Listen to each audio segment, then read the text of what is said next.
Hi, அனைவருக்கும் வணக்கம். Welcomes to mom's diary. இன்றைக்கி என்னென்னா, வாழைப்பூ வச்சு கதம்பு பஜ்ஜி போடுவோம்ல, கறிகாயெல்லாம் வச்சு அது மாதிரி வாழைப்பூ வச்சு போட போகிறோம். வாழைப்பூ வீட்டில் 3 தார் சின்ன சின்ன பூவாக இருந்துச்சு. சரின்னு 3த்தையும் பறிச்சாச்சு. அதில் உள்ள மேலே உள்ளதை மட்டும், மேல் அடுக்கில் இருக்கும்ல, அந்த பூவை மட்டும் எடுத்துக்கிட்டோன்னா அது கொஞ்சம் பெரிய பெரிய இதழாக இருக்கும். சரின்னு சொல்லிவிட்டு அதை எடுத்துக்கிட்டோம். பாக்கி உள்ளதெல்லாம் துவட்டல் வேணுமோ பண்ணிக்கலாம், இல்லைன்னா உசிலி, வாழைப்பூ உசிலி அதுமாரி பண்ணிக்கலாம். நாங்கள் இது மாதிரி உசிலி வாழைப்பூ உசிலி பண்ணியாச்சு. சரின்னு இந்த பூவை எடுத்து வச்சுட்டு இதுக்கு அதை நல்லா அலசி எடுத்துட்டு இன்னொரு கிண்ணத்துக்கு மாற்றிட்டு அதில் இதுக்கு இந்த நம்ம எடுத்துருக்கோம் இல்லையா, அதுக்கு தேவையான அளவு பெசர்ன மாதிரி இருக்கணும், அது அந்த அளவுக்கு போட்டுக்கணும். நான் ஒரு கரண்டி கடல மாவு, அந்த ஒரு கரண்டி அளவோடு கொஞ்சம் அதிகமாக இருக்கிற மாதிரி கொஞ்சம் அரிசி மாவு. ஏன்னா அரிசி மாவு கொஞ்சம் அதிகமாக போட்டோன்னா நல்லா கிறிஸ்பியாக இருக்கும், அதனால் அரிசி மாவு.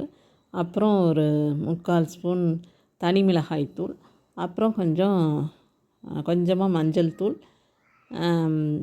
உப்பு சேர்த்துட்டு அதோட கொஞ்சம் பெருங்காயம், தூள் பெருங்காயம் இருந்தால் சேர்த்துக்கலாம், இல்லை கட்டி பெருங்காயம் இருந்துச்சுன்னா அதை ஊற வச்சுட்டு அதை கரைச்சி சேர்த்துக்கலாம். நான் கட்டி பெருங்காயத்தை தான் கரைச்சிட்டு சேர்த்துருக்கேன், இதில் விட்டுருச்சு அது மாதிரி சேர்த்துக்கிட்டேன் நான்.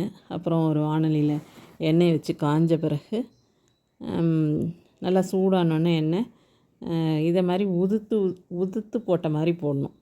அப்போ தான் தனித்தனியாக இதாக இருக்கும். இல்லைன்னா அப்படியே போட்டோன்னா கொஞ்சம் கட்டி ஆகிடும். இது அப்படி கொஞ்சம் வெந்தோன்னே தான் திருப்பும்போது கொஞ்சம் 2-3 ஒட்டி இருந்துச்சுன்னா அப்படியே நம்ம வடவாரியாலேயே இப்படி செஞ்சு விட்டோம்னா தனித்தனியாக வந்துடும். அது மாதிரி பரட்டி விட்டு கொஞ்சம் வேகணும். வெந்தோடனே நல்லா திருப்பி விட்டோன்னா 2 பக்கமும் நல்லா வெந்தோடனே எது வறுபடாமல் இருக்கோ அதெல்லாம் கொஞ்சம் பரட்டி விடணும். சில இது ஒட்டிகிட்டு இருந்துச்சுன்னா அதெல்லாம் அந்த வடவாரி நம்ம திருப்பி விடும்போதே கொஞ்சம் இப்படி இது பண்ணி விட்டோம்னா தனித்தனியாக வந்துடும்.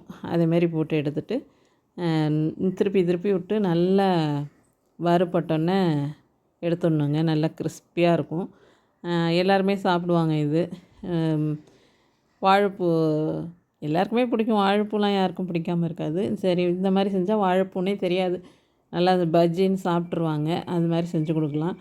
ஈவினிங் ஸ்நாக்ஸ் கூட செய்யலாம். நான் இன்றைக்கி காலையில் சமையல் டிஃபன் 2மே முடிஞ்சிடுச்சா, சரி இதையும் செஞ்சுருவோன்னு சொல்லிவிட்டு தோசை சட்னி, அந்த சட்னியோடு வச்சு சாப்பிட்டுக்கலாமேன்னு சொல்லிவிட்டு இதையும் போட்டு எடுத்துட்டேன்.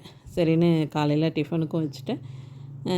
மத்தியானம் சாப்பாடுக்கு இன்றைக்கி பேங்க்லாம் உண்டு இல்லையா, கேரியர் எடுத்துகிட்டு போகும்போது சாப்பாடு எடுத்துகிட்டு போகும்போது அதுலேயும் கொஞ்சம் வேணால் மத்தியானம் சாப்பிடும்போதும் சைட் டிஷ்ஷாக சாப்பிட்டுக்கலான்னு சொல்லிவிட்டு கொஞ்சம் வச்சுட்டேன். அதனாலேயே தான் இன்றைக்கி காலையிலேயே போட்டாச்சு.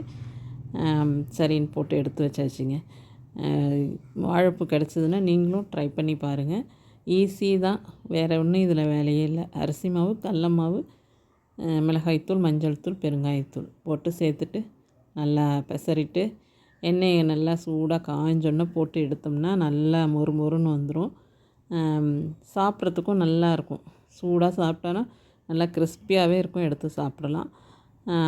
இதை எடுத்து வச்சாச்சுங்க போட்டு. இது மாதிரி இன்னும் கொஞ்சம் இருந்துச்சு, அதையும் போட்டு ஒரு தடவையாக எடுத்து வச்சாச்சு. அப்புறம் எல்லாேருக்கும் கேரியரில் சாப்பாடும் எடுத்து கொடுத்துட்டு இதையும் எடுத்து வச்சாச்சு. எனக்கும் மதியானத்துக்கு வச்சுக்கிட்டேங்க. தோசையோடையும் சட்னியோடையும் கொஞ்சம் சாப்பிட்டுட்டு நல்லா டேஸ்டியாக இருந்துச்சு. உங்களுக்கு இந்த டிஷ் பிடிச்சிருந்தா லைக் பண்ணுங்கள், ஷேர் பண்ணுங்கள், மாம்ஸ் டைரி சேனலை சப்ஸ்கிரைப் பண்ணுங்கள். தேங்க்யூ.